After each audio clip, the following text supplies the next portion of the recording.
सबसे बड़ा सवाल में आपका स्वागत है। नमस्कार, आपके साथ मैं हूं साक्षी जोशी। नोटबंदी से मची अफरा तफरी के बाद मोदी सरकार देश की जनता को समझाने में जुटी है। पीएम नरेंद्र मोदी रैलियों में अपने फैसले को जायज ठहराते हुए कह रहे हैं कि अब काले धन वालों की खैर नहीं।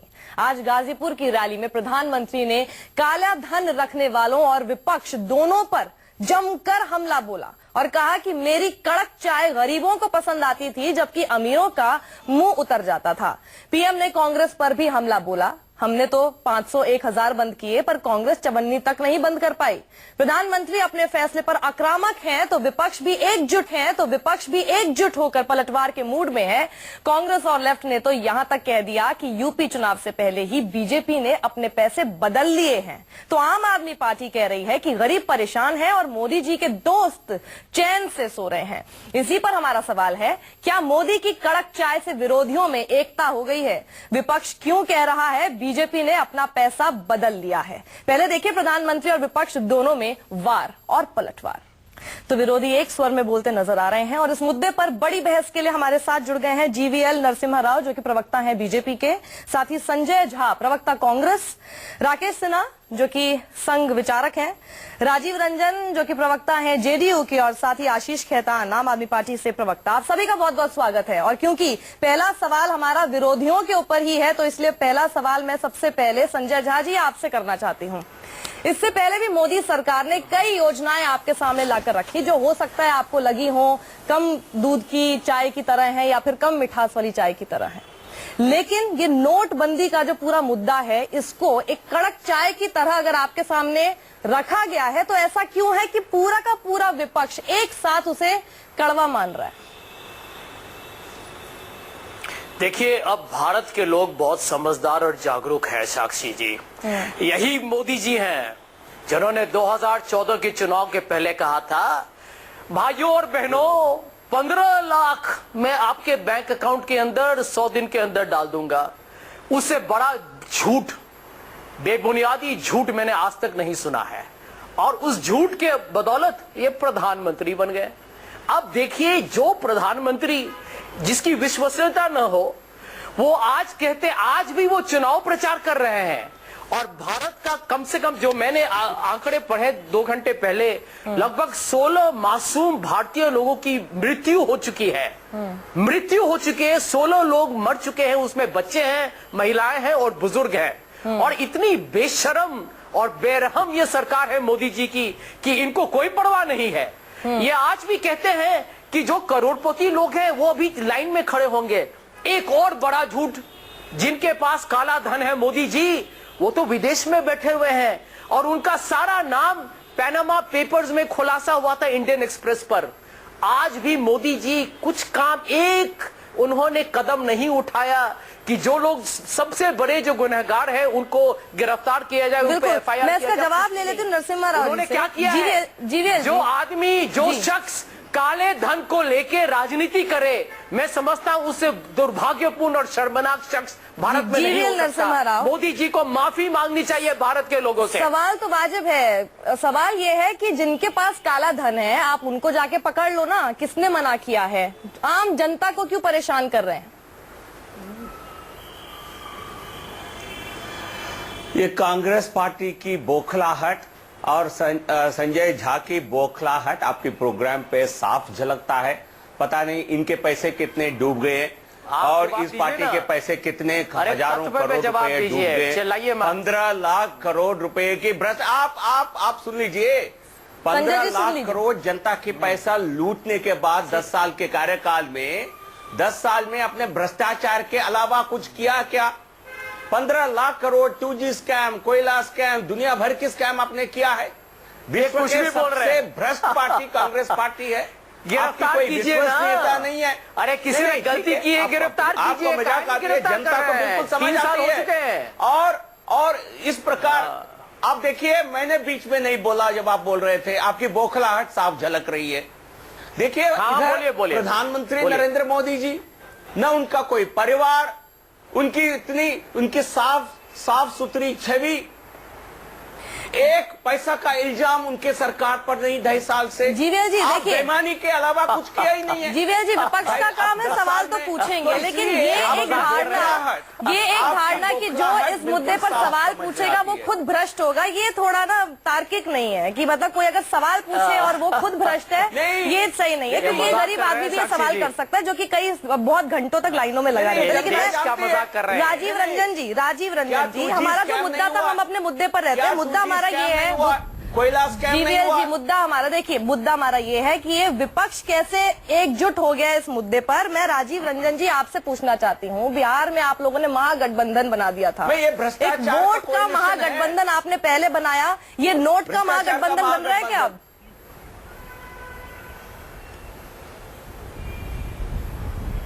देखिए, Janata Dal United surgical strike का सवाल रहा हो, जीएसटी का सवाल रहा हो, आतंकवाद का सवाल रहा हो, या अभी डीमोनेटाइजेशन का सवाल रहा हो, जनता दल यूनाइटेड एक सकारात्मक विपक्ष की भूमिका में इस देश में काम कर रहा है। और हमने इन सवालों पर केंद्र के साथ सहमति जताई। और नहीं, आप प्लीज मुद्दे पर रहिए राजीव जी। ये जो विपक्ष एकजुट हो गया है अचानक से, समर्थन का है। देखिए, उसमें एक बात बिल्कुल साफ है, पार्टी जनता के जो कठिनाइयां हैं उनसे हमारा सरोकार है। और निश्चित तौर पर इस बड़े फैसले को अमली जामा पहनाने के पहले जो तैयारियां हो सकती थी, वो तैयारियों के साथ ये फैसला नहीं आया है, जिसके कारण लोग मरे हैं, लोगों की कठिनाइयां बढ़ी हैं। कई ऐसी लड़कियां क्यू में लगी जिनकी शादी खुद होने वाली है। और मुझे लगता है जिस तरह से बीमार लोग खुद यूरिन की थैली लेकर के खुद क्यू में लगे हुए हैं, तो वो आपके चैनल पर भी दिखा, पटना की स्टोरी है। तो मुझे लगता है इन कठिनाइयों का पूर्वानुमान, तो इसका मतलब क्या मैं ये समझूं कि जो कदम है उसके पक्ष में आप हैं, लेकिन जिस तरीके से उसको लिया गया है उसके पक्ष में आप नहीं हैं?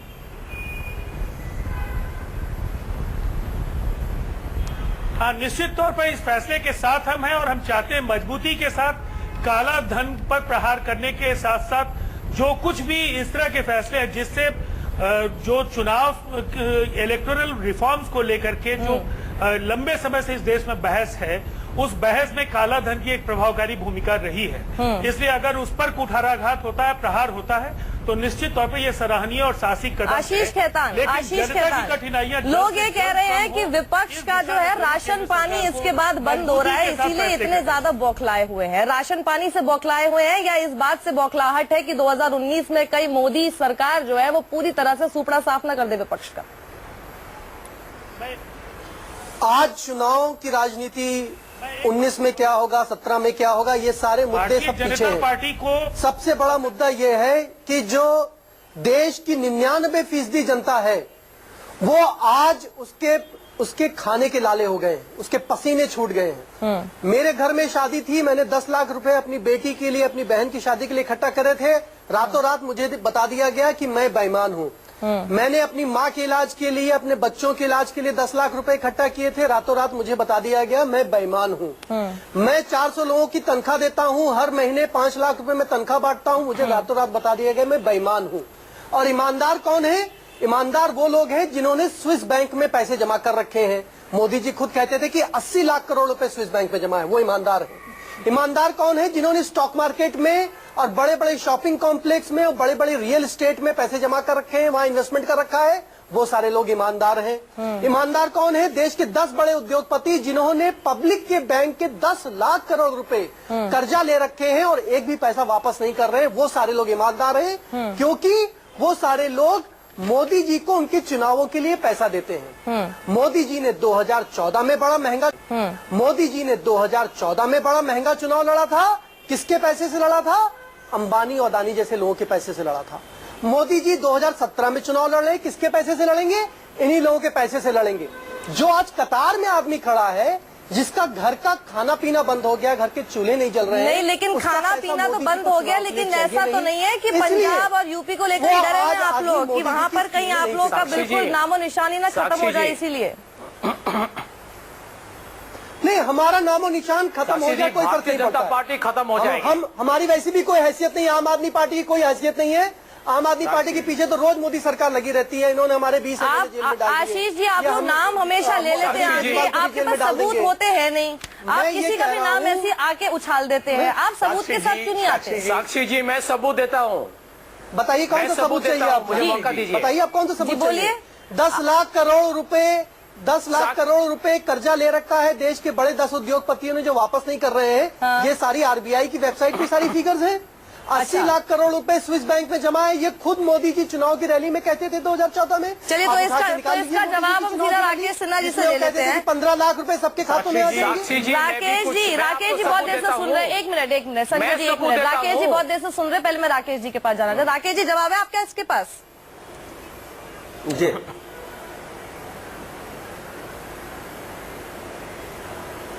राकेश जी आप सुन रहे हैं मुझे? साक्षी जी, आपने जी। बहुत देर से कोशिश की है कि मुद्दे पर डिबेट हो, और सिर्फ मैं मुद्दे पर बात करूंगा। किसने बिल्कुल। क्या कहा मुझे मतलब नहीं है। मैं इतना जानता हूं, जी मैं सुन रहा हूं, मैं इतना जानता हूं कि 1000 और 500 का जो नोट कैंसिल हुआ है ये जनहित में है। देश की आम जनता इसके समर्थन में खड़ी है। जब भी इस तरह के फैसले होते हैं तो निश्चित रूप से कुछ कठिनाइयां होती हैं, और जो कठिनाइयों की बात कही जा रही है मैं उससे सहमत हूँ। शादी विवाह में, दवाइयों में कठिनाई हो रही है। नहीं, लेकिन राकेश जी बड़े क्या इस बात का फैसले कोई जब सर्वे होते हैं, कराया कि आम कठिनाइयां जनता होती आपके हैं, पक्ष में लेकिन है दीर्घकालिक लाभ या होता नहीं है? इस इसलिए बात का कैसे जनता आप इन बोल सकते हैं फैसलों इतना के पक्ष में प्रामाणिक रूप खड़ी है। से? कष्ट की आप मैं बता रहा हूं, मैं बता रहा हूं साक्षी जी, जब हम आम जीवन में देखिए, हर आदमी इंपेरिकल सर्वे लाखों का नहीं करता है। आम जीवन में हम लोग आम आदमी हैं, आम लोगों से मिलते हैं। लोगों की कठिनाइयां हो रही हैं, लोग सरकार के साथ हैं, जाइए आप सर्वे कीजिए। कुछ अपवाद स्वरूप घटनाओं को दिखाने से नहीं होता कि जनता में त्राहित रहिए। 2 बातें मैं कहना चाहता हूं। पहली बार विपक्ष की पार्टियां काले धन के समर्थन में खुलकर खड़ी हैं, और मैं अरविंद केजरीवाल को, राहुल गांधी को काले धन का प्रवक्ता मानता हूं। पहली बार देश का 2 बड़ा नेता काले धन के समर्थन में खड़ा है। इनको शर्म नहीं आती है। राकेश जी, अब देखिए फिर और आप भी मैं ना बता दूं, बाबा साहब अच्छा, अम्बेडकर नहीं, ने कहा एक था, दूसरे हर पे 10 साल इस तरह के एक पर्सनल चेंज होनी अटैक्स मत चाहिए। कीजिए। ये अर्थशास्त्र का स्थापित नियम है। नहीं, पर्सनल अटैक्स मत कीजिए। इनको उनकी रोकिए, अपनी साक्षी जी, ओपिनियन हो बहुत सकते हैं, उनको आपके बकवास तरीका नहीं, नहीं सही लग रहा आप है।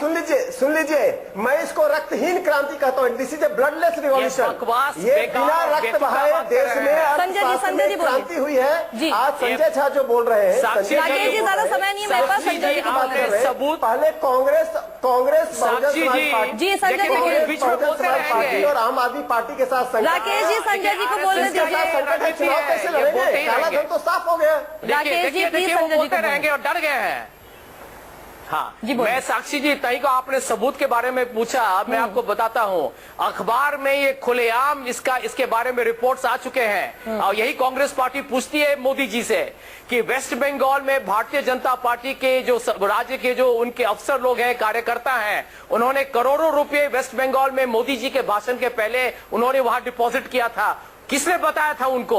वहां पर पंजाब के एक भारतीय अरे, जनता पार्टी के सदस्य के हाथ में किसने बताया था उनको? आप बताइए। जीवीएल नरसिम्हा राव, मैं आपके पास आ रही हूँ। संजय झा के जो आरोप है उनका जवाब दीजिए। साथ ही मैं आपसे ये भी बोलना चाहती हूँ, ऐसा क्यों है कि एसबीआई ने बोल दिया था अप्रैल में कि बहुत ही भारी मात्रा में कैश विड्रॉल हुआ है, और वो भी बहुत ही छोटे डिनोमिनेशन के जो नोट्स हैं उसका।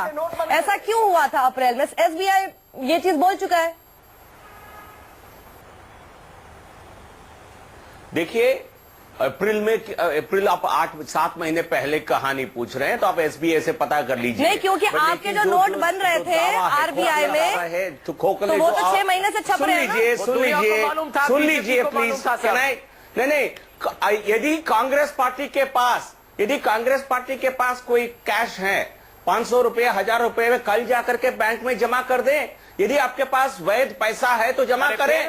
आम आदमी पार्टी ने 6 महीने से डिटेल देना बंद कर दिया, डोनर लिस्ट देना बंद कर दिया, फाइनेंशियल ट्रांजैक्शन देना बंद कर दिया। सिन्हा जी, क्या ये सही है कि नहीं है कि लास्ट क्वार्टर में अचानक से डिपॉजिट बहुत ज्यादा हुए हैं बैंक में, तो क्यों नहीं किसी के मन में शंका बनेगी?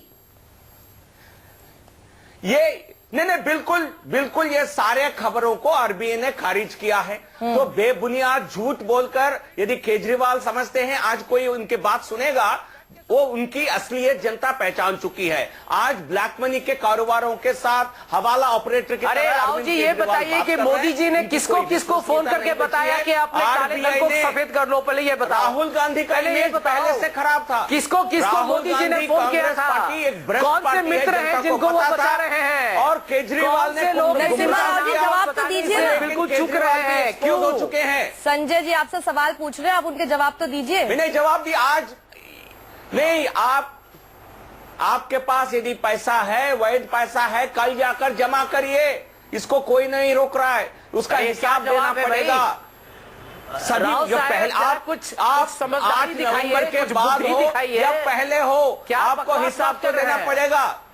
आप समझदारी दिखाओ भाई। हिसाब आप बैंकर कहते हो अपने आप को, लोग आपसे पूछ रहे हैं इस तरह की समझ है आपकी? किसने आपको नौकरी दिया है बैंक में? किसको बचा रहे हैं बताइए? किसने नौकरी दिया है मोदी जी किस उद्योगपति को सर आप बचा दोनों रहे हैं एक साथ बोल रहे हैं, कुछ समझ में नहीं आ रहा। मैं भी राकेश सिन्हा के पास चल जाती हूँ। राकेश जी ये सब आरोप प्रत्यारोप तो चले ठीक है, लेकिन आप अपने जो दो अपने बच्चे देशों में जिनको पैसे नहीं थे, जिनके पास उनका इलाज नहीं हो पाया, मोदी जी कह रहे हैं, एक सेकेंड जी वीर जी, मोदी जी कह रहे हैं कि जितने भी गरीब हैं वो मुझे दुआएं दे रहे हैं। जिन बच्चों की मौत हो गई क्योंकि उनके पास पैसे नहीं थे, क्या उनकी माँ दुआएं दे रही होगी? इसके अंदर तो कोई विपक्ष की बौखलाहट इसके अंदर तो नहीं है ना। ये तो एक बहुत ही जेन्युइन खबर है।